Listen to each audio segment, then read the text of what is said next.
Her scream did not sound human. It cut through the heat of that Kansas afternoon like something dying.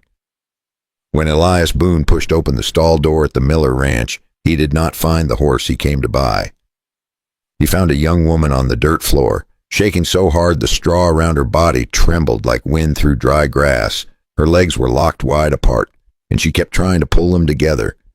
But every attempt sent a bolt of pain through her body so sharp she cried out again. Elias froze. He had seen war wounds, broken bones, men held together by nothing but prayer, but he had never seen a woman suffering like this, alone in a quiet barn while the sun outside kept shining like nothing was wrong. She tried to raise herself on one elbow. Her voice cracked like brittle wood. She whispered, "I can't close my legs." Then she cried again, not from shame, but from a pain so deep it lived in every breath she took. Elias dropped to one knee beside her. He did not touch her yet. He did not want to frighten her. He saw bruises along the inside of her thighs, red swelling where the skin had been rubbed raw, old rope marks near her ankles, signs of someone forcing her body open long enough to tear her apart from the inside out. She tried to cover her legs with trembling hands. "Please, don't leave me here. It hurts. I can't move." Elias felt something heavy settle in his chest. This was not an accident. This was not a fall. This was cruelty. Cruelty done slowly. Cruelty done by someone who should have protected her. He set his hat on the ground and spoke gently. "Ma'am, my name is Elias. I won't hurt you. Let me see what is wrong so I can help you." She nodded, barely. Her voice dropped to a ghost whisper. "My name is Hannah. Please, sir. Take me away from here. Please." Elias leaned closer, careful and steady. He reached down to support her leg just enough to check for bleeding. The second his hand touched her skin, Hannah cried out and grabbed his shirt with both hands. Her fingers dug in like a drowning person clinging to a rock. He realized then that she had been lying there for hours, maybe longer. He could feel heat radiating off her swollen skin, the kind of heat that meant infection was already taking hold. Elias Boone was not a man who walked away from suffering. He never had. And he was not about to start with this woman. He looked toward the ranch house. Yeah, empty. Not one sign of the husband she spoke of. Not one sign of any soul who cared if she lived or died. He turned back to her. "Hannah, getting you out of here, I promise you that." Her eyes opened wider, filled with fear and hope fighting each other. She asked, voice trembling, "Sir, if you help me now, will danger follow you too?" And Elias felt the weight of that question settle on him like a storm, because he knew the truth. Yes, danger was coming. So here's the question for you. If you were standing in that barn with a woman begging for her life and a cruel man sure to return, would you save her too? Hannah clung to Elias like she was holding on to the last solid thing in the world. Her breath came in short, painful bursts, and every time she tried to pull her legs in, she hissed in agony. Elias knew she could not stay in that barn a minute longer. So he slid one arm under her shoulders, the other beneath her knees, and lifted her as gently as a man his age could manage. She gasped, not from fear, from relief. He carried her out into the hot Kansas sunlight, her head resting against his chest, her fingers still knotted in his shirt. For a second, she squinted at the wide prairie like she had forgotten what the world looked like outside that dark stall. The wind brushed her face, a warm summer wind, and that alone made her start to cry again. Soft and shaky, Elias placed her on his horse. Steadying her, she tried to sit without letting her legs touch. "Easy now. I got you." His voice was calm, the kind of voice a man earns only after a lifetime of hard years. She looked down at him. Her eyes were scared, but something else flickered there too.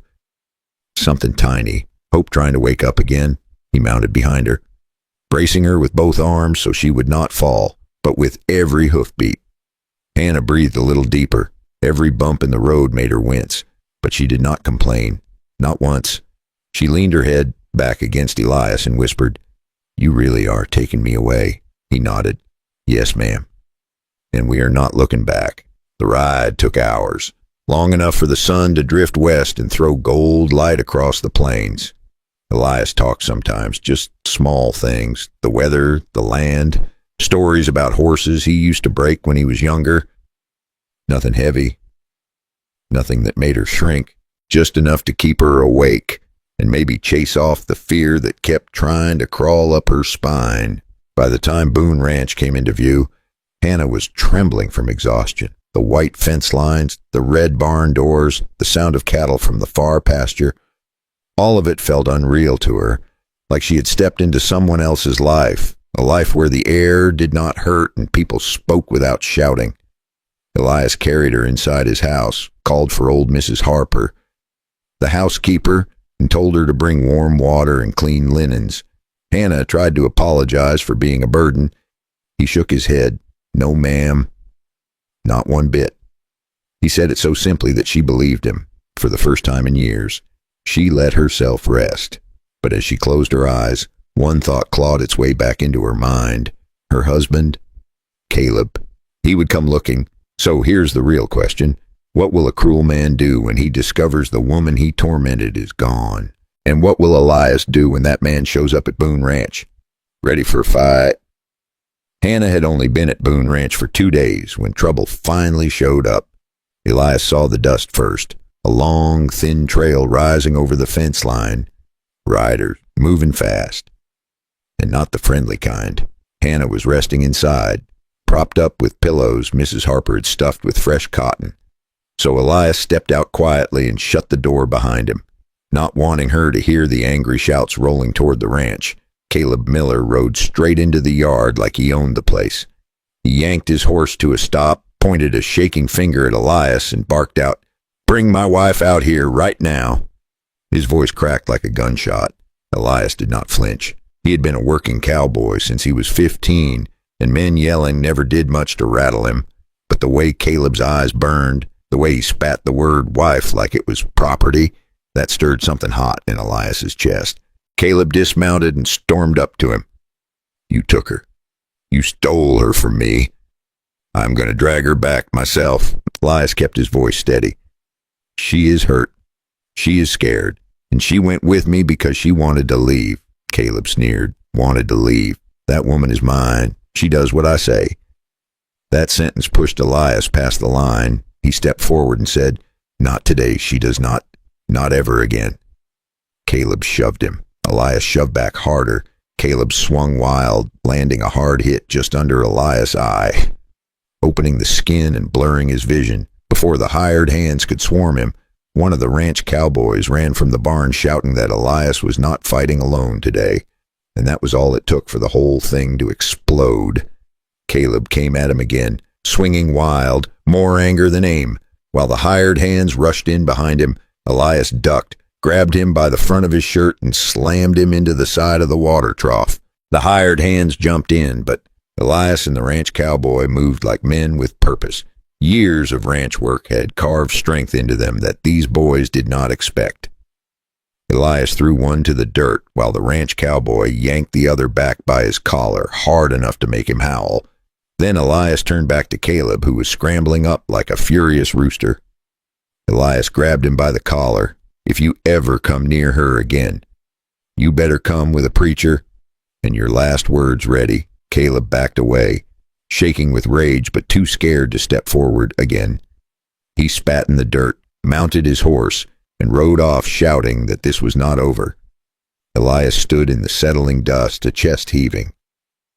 Knowing full well the fight had only just begun, inside the house, behind the door, Hannah had heard enough to start trembling again. But this time she trembled for a different reason. Someone finally stood between her and the man who hurt her. And now, the real storm was coming. If you are still here, go ahead and hit that subscribe button, nice and easy, so you do not miss what happens next. Grab a warm cup of tea, settle in, and tell me what time it is where you are and where you are listening from. Caleb rode off that day, but the dust he left behind never really settled. Elias knew it. Hannah knew it too.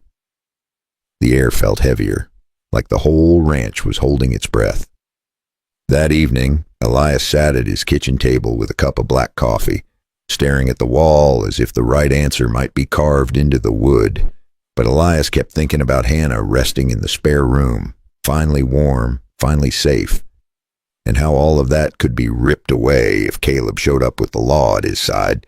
He finally stood up, grabbed his hat, and said, "Mrs. Harper, keep an eye on her. I need to see an old friend. The ride into Dodge City took an hour, maybe less." Elias was riding fast, too fast for a man his age, but worry can make a horse fly. The sun was dipping low when he tied his reins outside the sheriff's office. Inside, Sheriff Cole Harding sat behind a desk stacked with paperwork he clearly was not reading. He looked up the second Elias walked in. "Well now, Boone, that is a face I only see when something bad has happened. Sit down before you fall down." Elias sat, but his jaw stayed tight. Cole listened as Elias told him everything, every ugly detail, every bruise he had seen on her, every word Caleb had spit from that saddle earlier. Cole leaned back, chewing on the inside of his cheek the way he always did when he was trying to stay calm. "Elias, what that man did is a crime, plain and simple, but the law out here does not always work the way it should. You know that." "I know," Elias said, "but I'm not sending her back. Not while I'm breathing." Cole nodded slow. "All right. We do this proper then. We get the doctor to write out a statement. We find anyone in Abilene who ever saw Caleb raise a hand to her. We bring Hannah in when she's strong enough to talk. And we take it all to Judge Wilbur before Caleb does. For the first time all day." Elias felt a little weight lift off his shoulders. Not gone, but lighter. He stood up, shook Cole's hand, and the sheriff said, "Bring her tomorrow. I will make sure the judge hears you both."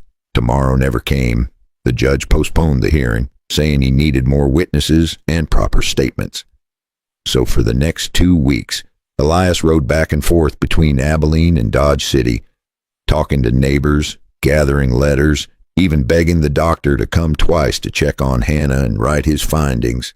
Every night, Hannah asked if there was any progress, and every night Elias told her to hold on just a little longer. When Elias stepped back outside, the sky was turning purple, and the lamps along Front Street were flickering to life. Back at Boone Ranch, Hannah was sitting up in bed waiting for him, her hands twisted in her lap. She asked softly, "Is he coming back for me?" And Elias knew he had to tell her the truth. This fight was only getting started. "So here's the question for you. What happens when a judge in Dodge City has to choose between a cruel husband and the woman brave enough to speak against him?" On the morning of the hearing, the courthouse in Dodge City felt colder than any winter wind Hannah had ever known. She sat beside Elias, hands folded tight, breath shaking like a leaf trying to stand still. The doctor spoke first, then a shopkeeper from Abilene, then a neighbor who had once seen Caleb yelling so loud the chickens scattered. Caleb himself was nowhere to be seen. The lawmen still had not laid a hand on him. And finally, it was Hannah's turn. She stood up slow, feet unsteady, but her voice, somehow, was steady enough to reach every corner of that room. She did not mention pain. She did not mention the worst nights. She just spoke about wanting peace, wanting safety, wanting the right to close her eyes at night without fear. When she finished, even Judge Wilbur sat there silent for a long moment. Then he cleared his throat and said the words that changed her life. Judge Wilbur announced that Hannah would receive a temporary order of protection, keeping Caleb away from her and from Boone Ranch. He explained that a full hearing would be scheduled in the coming weeks. Once more witnesses were gathered and the lawmen had time to track Caleb down. It was not the final victory, but it was the first real step toward one. The room felt brighter, lighter, almost holy. Hannah sat down, and the breath she let out was the first free breath she had taken in years. Elias looked at her, and she looked back, and nothing needed to be said. Some moments say everything without a single word. Months passed. Hannah helped in the kitchen, then in the garden, then out by the horses once her strength returned.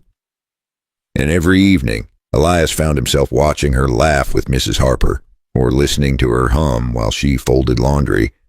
And he realized something gentle but sure. She was healing, and so was he. One crisp morning, Hannah woke early, pale and dizzy, and Mrs. Harper smiled the way only older women do when they already know the answer. Later that afternoon, the doctor confirmed it. Hannah was carrying a child. When she told Elias, he went still. Then he sat down hard like someone had knocked the wind out of him. She worried he was upset, but then he chuckled under his breath, wiped his eyes, and said, "Well, I will be. Look at that. Life still finds a way." For Hannah, it was more than a child. It was proof she had never been broken. It was proof that kindness grows things cruelty never could. Far away on the prairie, Caleb eventually heard the news that Hannah was expecting. He froze, stunned that she could carry a child after all. Then his face twisted, part regret, part pure anger, as he muttered that this was not the end, and for the first time in a long time, she felt worthy of love, real love, quiet love, the kind that stays. Now let me ask you this. If you had been Elias Boone, would you have had the courage to step in when no one else would? And if you had been Hannah, would you have dared to start over when the world told you not to? If this story touched you even a little, give it a like. It helps more than you think. And go on and subscribe so you do not miss the next tale waiting down this dusty old trail. Pour yourself another cup of tea, settle in, and tell me, where are you watching from tonight? And how late is it on your side of the prairie?